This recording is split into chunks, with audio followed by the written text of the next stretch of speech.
right, this PowerPoint we're going to look at Greek culture in Hellenistic period. This essential question for this is, in what ways has Greek culture influenced our American culture? Because during testing, everything comes back to American culture. Skip, who cares? Nobody cares. All right, there's a picture of Homer. Not off The Simpsons. It's not a picture, it's a sculpture. Sculpture, sorry, Anna Marie, right here.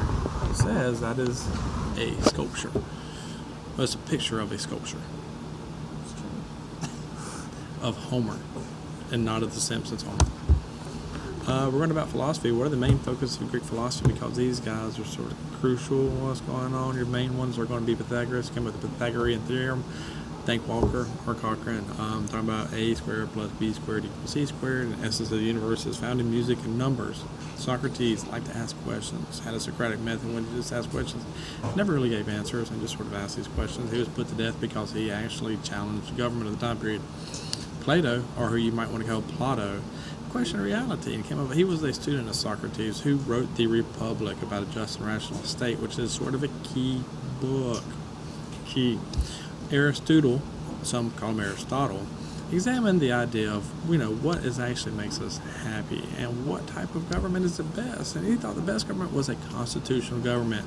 Shocker, what do we live in? So he's sort of important. In Bill and Ted, they called Socrates. I know. How do you say Socrates? There they are giving Socrates the hemlock. All right, here's another picture of a sculpture. Guess what? He's dead. All right, what is the subject matter of Greek art? And it is the human being. Oh my goodness, and Greek art symbolizes and it emphasizes reason, moderation, balance, and harmony. Basically, it dresses up, makes it look nice. Principles to Greek architecture: calmness, clarity, and freedom from unnecessary details. These are the big columns that you see. While building exemplifies these characteristics, the Parthenon. Ooh, pretty. Greek culture is lifelike, a little too lifelike at times, but we're not going to get into that. It's not realistic, and they seek the standard of ideal human body. In other words, they want to make it as pretty as possible and put it in a marble sculpture or picture for all of us to sit there and worship. Ooh, those are your three types of Greek columns: the Doric, the Ionic, and the Corinthian. And yes, the guy who came up with the Doric one was a dork. Here's Parthenon. Ooh, columns. Looks like What the White kind of House. columns are those? Those are, what type of columns are they? Look at the top. What kind? They're Doric, because whoever came up with the Parthenon must have been a dork. There's some more Greek art. Do you see the Greek art? Do you like it? Do you like Anna Marie? Do you like the Greek art? There you go. Greek plays were written for religious festivals. This means, hey, look, we're going to party. The more parties they had, the less they focused in on the government because nobody really cared. Greek tragedies dealt with good versus evil, individual, divine forces, and the nature of human beings. In other words, they couldn't figure out things, so they wanted to do it. And interesting fact, the goddesses are actually played by men instead of women for whatever reason. The goal of Greek comedies is to criticize politicians and intellectuals and provoke reactions and entertain, because entertaining is always a good thing because that's where you make your money at. There's a bunch of Greek playwrights. We're not going to get into that. Go back to drama. Oh, there is a, what is that? Amphitheater. That's what we look at today still. When you go to one of your concerts and you sit there and you do that, that is what you're going to go sit in. You're better off if you sit right around here in the mosh area, but some of you guys may sit in the seated area back in there just in case you want to get wild and crazy. There's a picture of what was going on. You see how all of them are played by men. Yay! Religion, polytheistic. If you don't know who the big god is Zeus, and he lived on Mount Olympus. Read Percy Jackson if you ever get really bored and you can read about it, because they talk about how the gods have different influences on our life because they actually control what we do and what we don't do. Greek Empire, Philip II of Macedonia, he wanted to become a Greek. He said he was a Greek. Greece said, no, you're a Macedonian. We really don't care about you, but he had a better military, so he actually takes over Greece by fighting. He had a crazy wife and a son who had a little bit of potential. His son, Alexander the Great, takes over after Philip II dies. And if you ever want to watch a movie with Alexander, don't.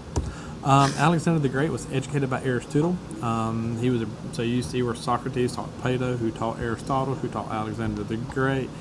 sort of see the chain of command going on right there. Brilliant military commander, conquered Greece and Persia, and he's traded everything by doing this. This is that big word, cultural diffusion.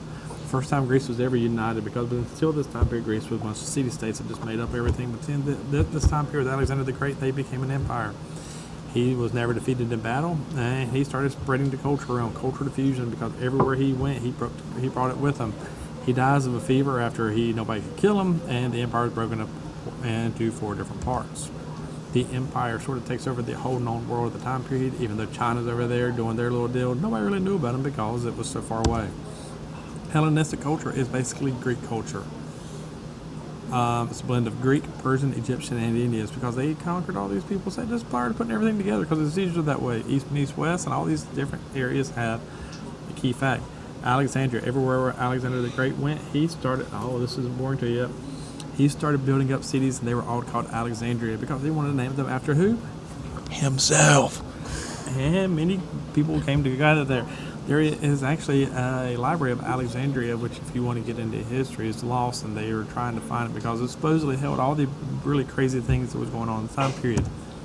And there's Alexandria, still in Egypt today. This right here, Egypt. You see it.